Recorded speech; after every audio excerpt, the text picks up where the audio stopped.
Hello dear student, class 10th की exercise 1.1 का question number 1 है हमारे सामने।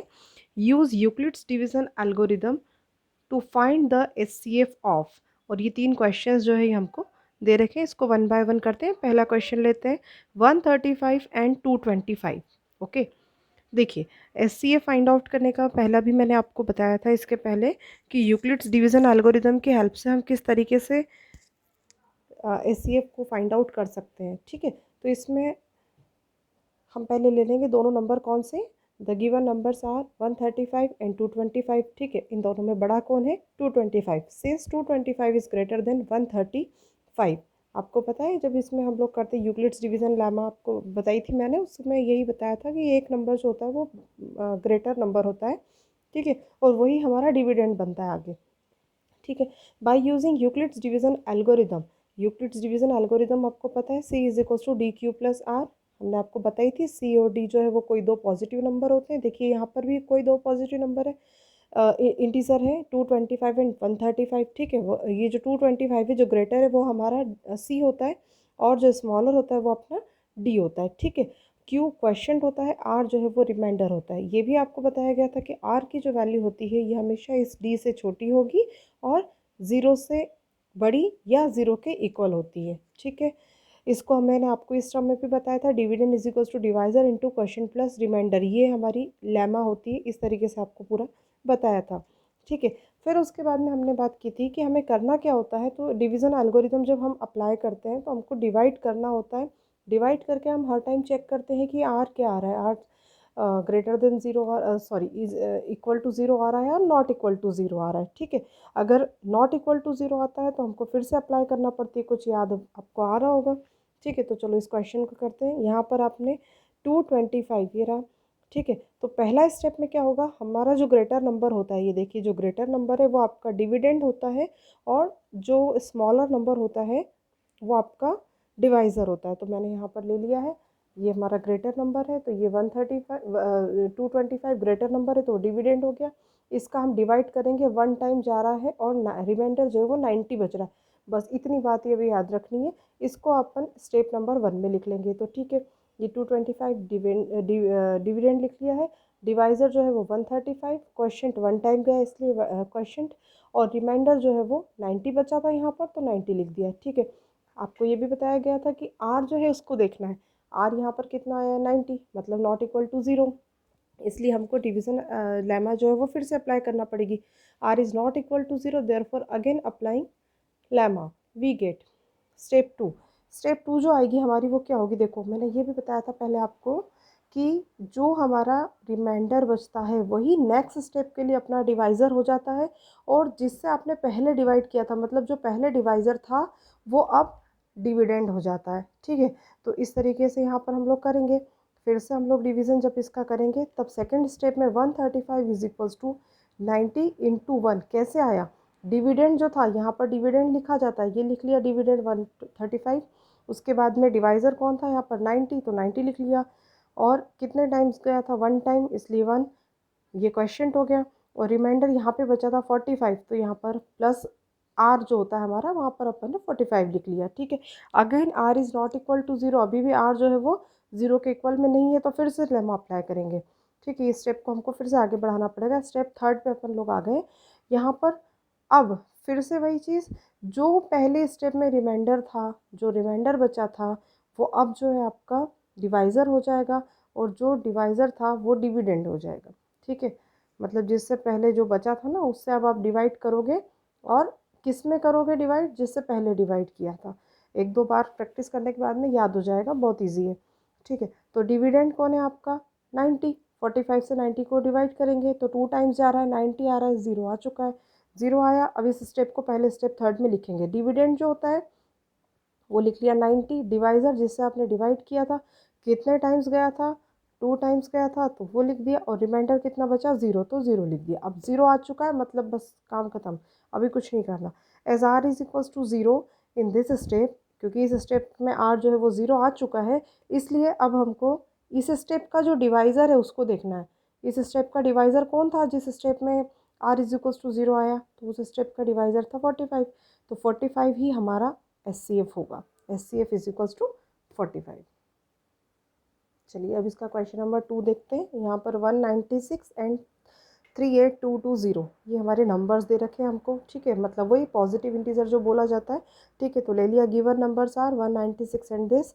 इसमें ग्रेटर कौन है, क्लियरली हमें पता है कि 38,220 जो है वो ग्रेटर होगा 196 से, तो वो लिख लिया, ठीक है। जो ग्रेटर होता है वही हमारा डिविडेंड होता है, ये बीच वाला जिसको डिवाइड करना है, ठीक है। और जो स्मॉलर होता है स्मॉलर नंबर से हमेशा डिवाइड किया जाता है, तो ये कर दिया यहाँ पर। अब ये डिवीज़न अपन परफॉर्म करेंगे, आप इसको देख लेना, मुझे नहीं लगता कि डिवीज़न में कोई प्रॉब्लम आपको आएगी, ठीक है। तो डिवीज़न जो है वो तो इस तरीके से हो रहा है।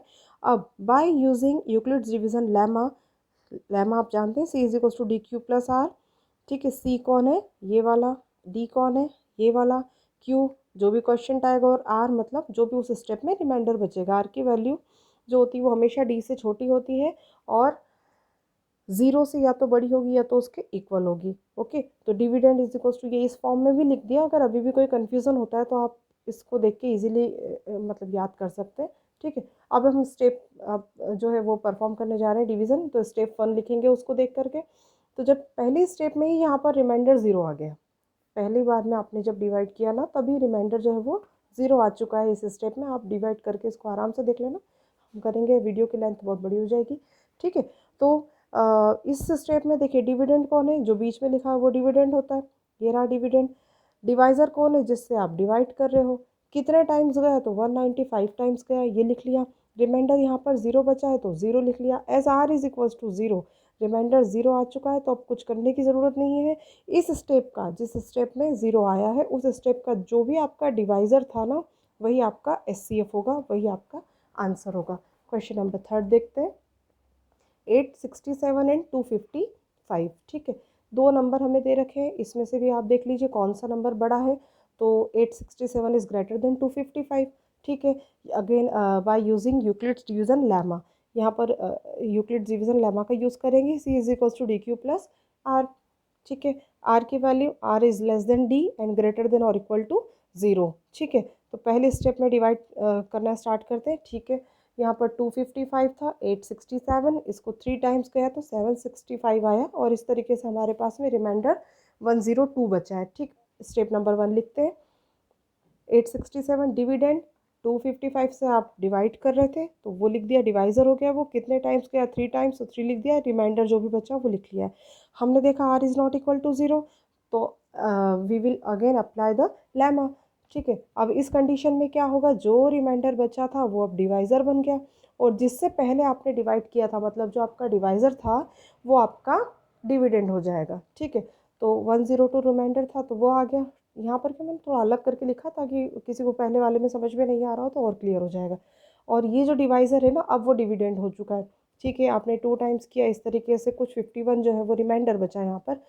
Again R is not equal to zero, इसको हमने लिख लिया, डिविडेंड इज इक्वल्स टू, यहाँ पर जो डिवाइज़र था, ये जो क्वेश्चन था, जितना रिमाइंडर बचा था आपने लिख लिया इस फॉर्म में।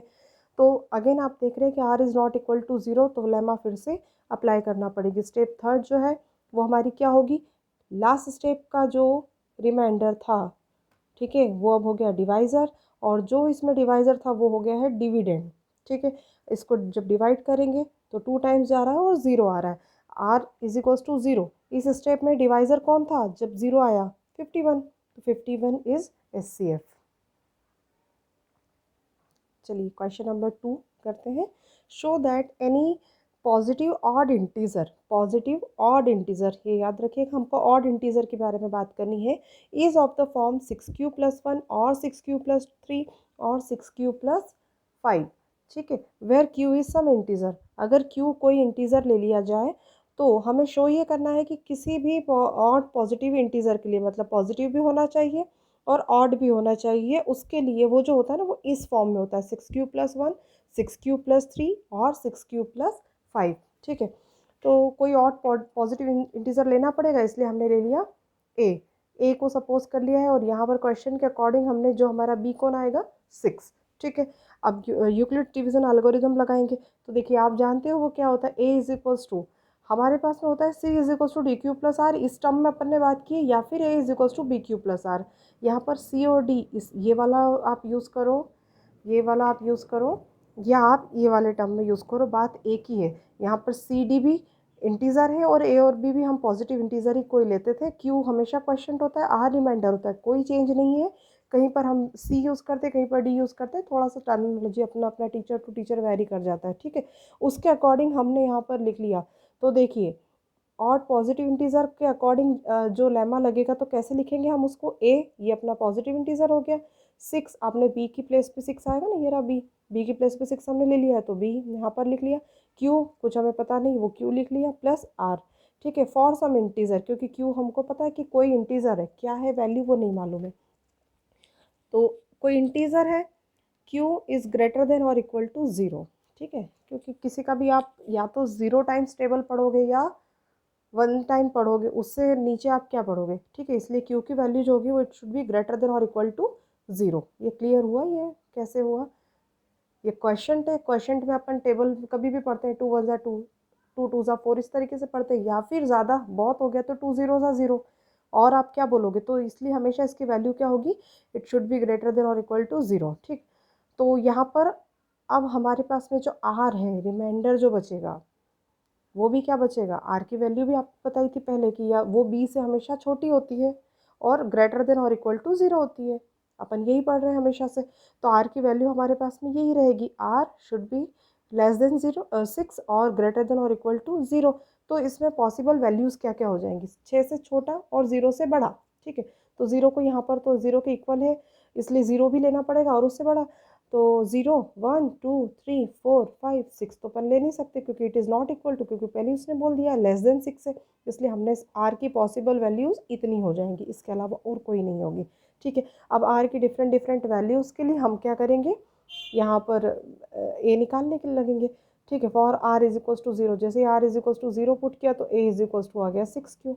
Are is equals to 1 put किया, A is equals to 6 Q plus 1। R is equals to 2 put किया, A is equals to 6 Q plus 2। इस तरीके से ये पूरा 5 तक निकाल लेंगे, ठीक है। अब मेन चीज़ फिर से हमें याद करने की ज़रूरत है कि उसने हमें बोला क्या था क्वेश्चन में, और पॉजिटिव इंटीजर की बात हो रही है, ठीक है। तो ये जो स्टेटमेंट लिखा है ना, अब ये ध्यान से सुनो, as A is any odd positive integer. A जो है हमने जो माना है, मतलब ये जितनी वैल्यूज़ हमने निकाली है ना, तो अब इसमें से सॉर्टिंग करेंगे। हमने कहा है कि ये तो ऑड पॉजिटिव इंटीजर है, मतलब ऑड ही आना चाहिए। सो ए कैन नॉट बी 6 क्यू और 6 क्यू प्लस 2 और 6 क्यू प्लस 4, तो इसलिए ए जो है ना वो ये है, मतलब ये वैल्यू नहीं हो सकती, ये नहीं हो सकती और ये नहीं हो सकती। क्यों नहीं हो सकती अभी बताती हूँ। ये देखिए, ए इज इक्वल्स टू 6 क्यू मान लो आपने ले लिया, क्यू आपने क्या बोला था, Q is some integer, integer है मतलब 1 2 3 4 कुछ भी हो सकता है। मान लीजिए हमने 6 1 जा, यहाँ पर 6 1 लिखा, तो 6 1 जा कितना आया 6, पॉजिटिव इवन नंबर है, 6 तो इवन नंबर हुआ ना। फिर आपने क्या किया, इस और हम ढूंढ रहे थे ऑड पॉजिटिव इंटीजर, इसलिए हम ये वाला तो वैल्यू एक ही ले नहीं सकते, ये नहीं हो सकती, ठीक है। नेक्स्ट ले लेते हैं, 6 क्यू प्लस 2 ले लेते हैं। 6 क्यू प्लस 2 अगर लोगे तो 6 क्यू प्लस 2, यहाँ पर अपन ने क्या किया, जब वैल्यू पुट करी तो 6 1 जा 6 प्लस 2, 6 प्लस 2 कितना आ गया 8। अगेन ये भी ऑड नहीं है, इवन है, इवन है तो इवन तो हमने लेना ही नहीं है। इसी तरीके से जब आप आगे बढ़ोगे तो 6 क्यू प्लस 4 में भी वैल्यू पुट करोगे ना, तो वो भी इवन नंबर ही आना है। इसका मतलब ये है कि ए जो है it can not be 6 Q plus 2 या 6 क्यू प्लस 4, इस फॉर्म में तो ये हो ही नहीं सकता, क्योंकि ये सारे के सारे 2 से डिविजिबल है, और 2 से डिविजिबल है मतलब ये सारे क्या है, इवन नंबर है, ठीक है। और जिसके के क्वेश्चन में कोई जिक्र ही नहीं किया। तो ऑड नंबर कौन से होंगे, odd integer is of the form 6 Q plus 1, 6 Q plus 1 के फॉर्म में होगा, 6 क्यू प्लस 3 के फॉर्म में होगा और 6 क्यू प्लस 5 के फॉर्म में होगा। यही हमको प्रूव करने को कहा गया था। Okay, question number 3, an army contingent of 616 members is to march behind an army band of 32 members। कोई आर्मी कंटिजेंट है जिसमें कि 616 मेंबर्स हैं और इसको मार्च करना है 32 मेंबर्स के एक दूसरे आर्मी बैंड के पीछे, ठीक है, किसी परेड में। The two groups are to march in same number of columns, और इनको सेम नंबर ऑफ कॉलम्स में भी मार्च करना, मतलब ऐसा नहीं कि कुछ आगे कम ज़्यादा आ गए, ऐसा नहीं होगा, आप उसको एक जैसे कॉलम में ही उनको मार्च करना है। What is the maximum number of columns in which they can march, तो वो मैक्सिमम नंबर ऑफ कॉलम क्या होंगे जिसमें वो मार्च कर सके। क्वेश्चन ये बोल रहा है कि नंबर ऑफ मेंबर्स दे रखे हैं और उनको एक के पीछे एक सेम नंबर ऑफ कॉलम्स में ही मार्चिंग करनी है। ओके, सॉल्यूशन करते हैं। Given that members in contingent is equals to 616, members in army band 32. For maximum number of columns we need to find SCF of 616 and 32, क्योंकि SCF क्या होता है, highest common factor, मतलब इनके बीच में कॉमन क्या है, हाईएस्ट कॉमन फैक्टर की बात करना है हमको, क्योंकि यहाँ पर भी उसने मैक्सिमम नंबर की बात की है, इसलिए हम SCF फाइंड आउट करेंगे। ठीक है, इस तरीके के क्वेश्चन को करने का यही तरीका होता है। तो यूक्लिड्स डिवीजन एल्गोरिदम लगाएंगे। यहाँ पर आपको पता है who is greater, 616 is greater than 32, ये लिख लिया। A is equals to B Q plus R हमारा होता है यूक्लिड्स डिवीजन एल्गोरिदम। ठीक है, और आर की वैल्यू वही यहाँ पर होती है आर, ठीक है, ग्रेटर देन और इक्वल टू 0। ठीक है, ये आर की वैल्यू यहाँ पर होगी। स्टेप नंबर 1 अप्लाई करेंगे। ठीक है, स्टेप नंबर 1 अप्लाई करेंगे तो यहाँ पर क्या होगा, ये डिविडेंड है आपका। ठीक है, डिविडेंड है और जो स्मॉलर नंबर था ना वो डिवाइज़र होता है, ले लिया, ये डिवाइड कर रहे हैं। अब देखिए 19 टाइम्स ये जाएगा और इसका रिमाइंडर जो है वो 8 आएगा। ठीक है, तो 8 रिमाइंडर आ गया। पहली स्टेप हमने यहाँ पर लिख ली है फर्स्ट वाले डिवीज़न की। अब देखिए आप यहाँ पर 8 आया, मतलब r is not equal to 0, मतलब आपको लेमा फिर से अप्लाई करना पड़ेगी। अब जो रिमाइंडर होता है वो हमारा डिवाइज़र हो जाएगा और ये कौन हो जाएगा आपका 32, जो इस स्टेप में डिवाइज़र था वो अब डिविडेंड हो जाएगा, उसी को हमें डिवाइड करना रहेगा। तो स्टेप 2 जो है, यहाँ पर देखिए 8 4 32, ये 0 आ गया, तो 32 इज इक्वल्स टू 8, यहाँ पर डिवाइज़र है, और 4 आपका क्वेश्चन है, रिमाइंडर 0, रिमाइंडर 0 आ गया। इसका मतलब क्या है, इस स्टेप का जो डिवाइज़र है मतलब 8, वही हमारा SCF होगा। SCF is equals to 8। इसका मतलब ये है कि वो अगर 8 कॉलम्स में मार्च करेंगे तो इक्वल कॉलम रहेंगे, जो कंडीशन इन्होंने बोली है वो इसमें सेटिस्फाई होगी। चलिए नेक्स्ट क्वेश्चन करते हैं। Question number 4, use Euclid's division lemma to show that the square of any positive integer is either of the form 3m और 3m plus 1 for some integer m। ठीक है, यूक्लिड्स डिवीजन लेमा की help से हमें show करना है कि square of any positive integer, किसी भी पॉजिटिव इंटीजर का जो स्क्वायर होता है वो या तो 3m के फॉर्म में होगा या 3m प्लस 1 के फॉर्म में होगा। यहाँ पर जो m है ना वो भी कोई इंटीजर है। ठीक है, आई होप क्वेश्चन समझ में आ गया होगा। तो चलिए इसका सॉल्यूशन करते हैं। Let A is any positive integer, क्योंकि अपने पॉजिटिव इंटीजर की बात की है तो हमको एक पॉजिटिव इंटीजर लेना पड़ेगा, तो हमने ले लिया A is any positive integer and B is equals to 3। Question के अकॉर्डिंग, ये क्वेश्चन के अकॉर्डिंग जो है ना बी लिया जाता है। यहाँ पर 3m और 3m प्लस 1 के फॉर्म में लिखना है, तो इसलिए ये बी इज इक्वल्स टू आपका आ गया 3। यूक्लिड्स डिवीजन लेमा लगाते हैं, A is equals to B Q plus R, R की वैल्यू वही less than B and greater than और इक्वल टू 0। ठीक है, बी आपका है 3, बी इज इक्वल्स टू 3 है, तो आर की वैल्यू क्या क्या हो सकती है, लेस देन बी और ग्रेटर देन और इक्वल टू 0, मतलब 0 हो गई, 1 हो गई, 2 हो गई, 3 तो ले नहीं सकते क्योंकि 3 से छोटी लेनी है, बी हमारा 3 है। For R is equals to 0, अब हम क्या करेंगे, वही पहले जैसा आर की वैल्यू जो है ना 0 1 और 2 जो आई है उसको अपन अब पुट करेंगे। ठीक है, for R is equals to 0, ये सारा का सारा इस लेमा में लगा रही हूँ। ठीक है, तो ए की कोई वैल्यू नहीं हमारे पास में, ए कोई पॉजिटिव इंटीजर हमने माना था, ए एज इट इज़ लिख लिया। 3, बी की वैल्यू आपको पता है कि 3 होती है तो 3 लिख लिया आपने। उसके बाद में क्यू क्वेश्चन है उसका, और प्लस आर की वैल्यू हमें पता है 0 तो लिख लिया। तो यहाँ पर जब आर इज इक्वल्स टू 0 है तो ए कितना आ जाएगा 3q। ठीक है, आर इज इक्वल्स टू जब 1 रखते हैं तो इसके अंदर इसमें रखना है सारा का सारा, ए इज इक्वल्स टू आ जाएगा 3q प्लस 1, और आर इज इक्वल्स टू अगर आप 2 रखते हो तो आ जाएगा A is equals to 3q plus 2। ठीक है, ये तीनों वैल्यूज़ आ गई।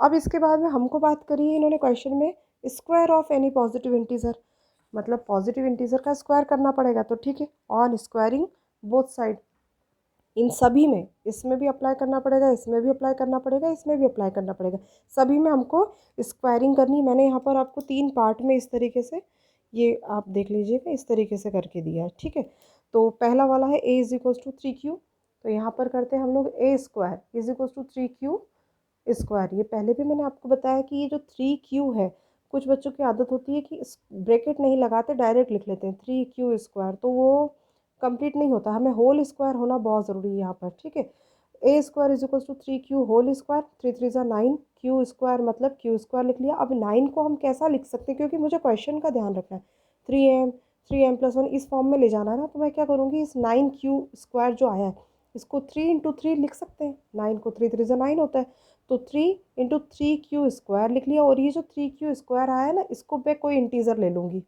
मान लीजिए यहाँ पर हम लोग k ले लेते लेकिन k1 ले रहे हैं क्योंकि फर्स्ट कंडीशन है। तो यहाँ पर let 3q square is equals to k1, तो a square as it is आ गया, 3 एज इट इज़ आ गया, और इस इतने की जगह पे मैंने k1 लिख दिया। ठीक है, नेक्स्ट पे आते हैं। अभी यहाँ पे इसको छोड़ दो, a is equals to 3q + 1, इसमें भी ऑन स्क्वायरिंग बोथ साइड है, इधर करेंगे तो a स्क्वायर आ गया, यहाँ पर करेंगे तो इन दोनों के ऊपर स्क्वायर लगेगा, पूरी क्वांटिटी को, पूरा जो भी है ना एक्सप्रेशन, इसको अपन ब्रैकेट में लिखेंगे और उसका स्क्वायर लगाएंगे, यही हम लोग करते हैं हमेशा। ठीक है, तो A square is equal to 3q whole square कर दिया। अब यहाँ पर डायरेक्टली कुछ नहीं कर सकते, अब आपको यूज़ करना पड़ेगा इस आइडेंटिटी को, a + b whole square is equal to a square + 2ab + b square. बहुत बड़ी है, बहुत अच्छे से अपन को याद भी है। ठीक है, तो इसको अप्लाई करना है, यहाँ पर लगाते हैं। ठीक है, A square as it is चलेगा, यहाँ पर ये आपका a है और ये b है, इसी में हमको ये आइडेंटिटी लगानी है, तो 3q होल स्क्वायर ये हो गया, +2ab है तो 2 तो फार्मूले का आ गया आइडेंटिटी का, और a आपका है 3q तो ये लिख लिया, और b आपका यहाँ पर 1 है तो वो लिख लिया, 2ab प्लस 1 स्क्वायर मतलब b स्क्वायर। ठीक है, तो 3 3 ज़ा 9q स्क्वायर हो गया, 3 2 ज़ा 6q + 1। ठीक है, अब इसके अंदर से फिर से यहाँ पर ये जो कुछ भी हम लोग कर रहे हैं ना, ये हमारे क्वेश्चन की रिक्वायरमेंट है, उसके अकॉर्डिंग ही हम चल रहे हैं। यहाँ पर हमने फिर से सोचा कि जब इन दो के ही फॉर्म में लेकर आना है तो क्यों ना 3 फिर से कॉमन निकाल लिया जाए, तो इन दो में से हमने 3 कॉमन निकाल लिया, जहाँ से निकल रहा है वहीं से निकाल सकते हैं, तो निकाल लेते हैं। और एक बार चेक भी कर लेते हैं, इस तरीके से निकाला, अब इसको चेक कर लेते हैं कि यही चीज़ सही निकली है या नहीं। 3 3 ज़ा 9 क्यू स्क्वायर मतलब पहली क्वांटिटी मेरी ठीक है, 3 2 ज़ा 6 क्यू, और ये +1 इसको तो मैंने इंक्लूड ही नहीं किया था। ठीक है, तो ये जो पूरा का पूरा बचा है आपका 3q स्क्वायर + 2q, इसको भी हम ले लेंगे k2, इसको भी कोई अनादर इंटीजर हम लोग सपोज कर रहे हैं, तो वो अब पहले k1 कर लिया था ना, इसीलिए k1 किया था क्योंकि यहाँ पर 2 लेने की ज़रूरत थी, तो k2 यहाँ पर कर लिया। ठीक है, किस फॉर्म में आ जाएगा, a square is equal to 3k2 + 1।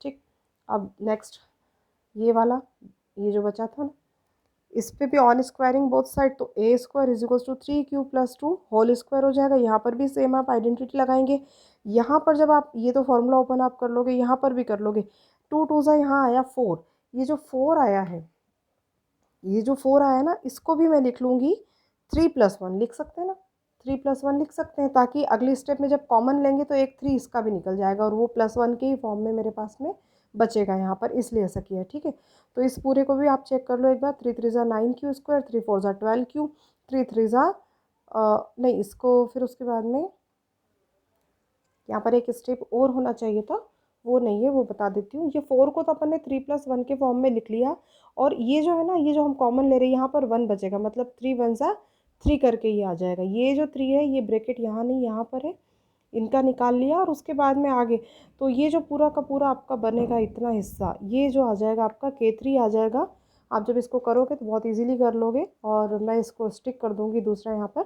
ठीक है, जब इसका आपको फ़ोटो खींच के मिलेगा। ठीक, here k1 and k2 and k3 are some integer given that m is also an integer. यहाँ पर क्या है, ये जो k1 k2 और k3 हमने लिए थे ना, क्योंकि ये सारा हमने यहाँ पर भी जो कॉमन लिया है, स्कोर क्लियर कर देंगे जो आपको PDF दिया जाएगा उसमें।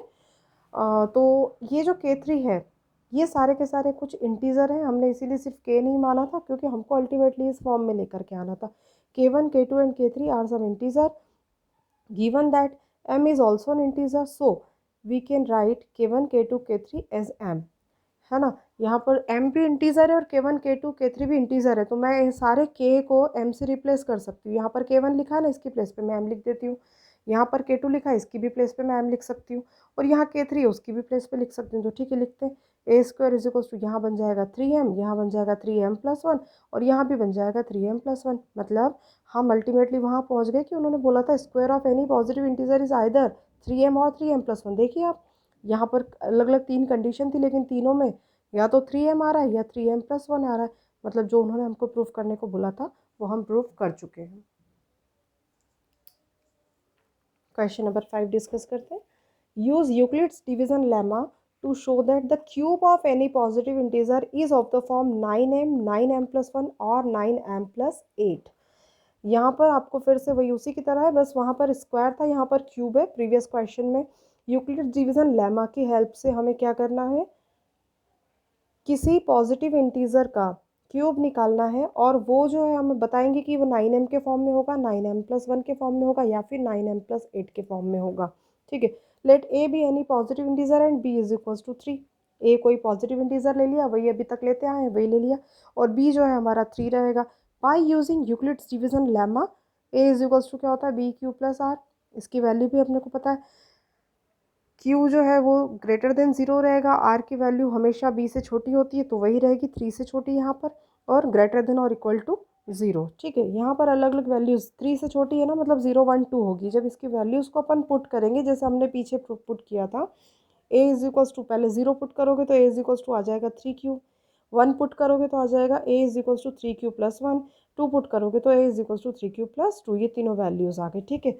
अब हमको क्या करना है, यहाँ पर ये निकाल के भी बताया। अब ऑन क्यूबिंग करेंगे, जब वहाँ पर स्क्वायर था ना तो हमने ऑन स्क्वायरिंग की थी, अब क्यूब है तो क्यूबिंग करेंगे। ठीक है। ये निकाल लिया, R is equals to 0, A is equals to 3q आ गया। इसको क्यूब करोगे तो ये तो डायरेक्टली हो जाएगा, A cube is equals to 3q whole cube. मैंने पहले बताया कि ये ब्रैकेट लगाना बहुत ज़रूरी। ठीक है। यहाँ पर 27q क्यूब आ गया। अब यहाँ पर देखो, फिर क्वेश्चन को ध्यान से देखते रहना है। यहाँ पर 9m+1 मतलब इस फॉर्म में चलना है, तो हमने पीछे जब 3 कॉमन निकाला था, यहाँ पर हम 9 कॉमन निकालेंगे ताकि ये कुछ कुछ इसके फॉर्म में भी आता जाए। ठीक है। तो जब यहाँ पर हमने किया तो 9 3 27 और ये क्यूब, और ये जो 3q क्यूब है ना, इसको हम m ले लेंगे। कुछ सपोज करते हैं हम लोग इंटीजर, तो हमने यहाँ पर इसकी वैल्यू m ले ली। ठीक है।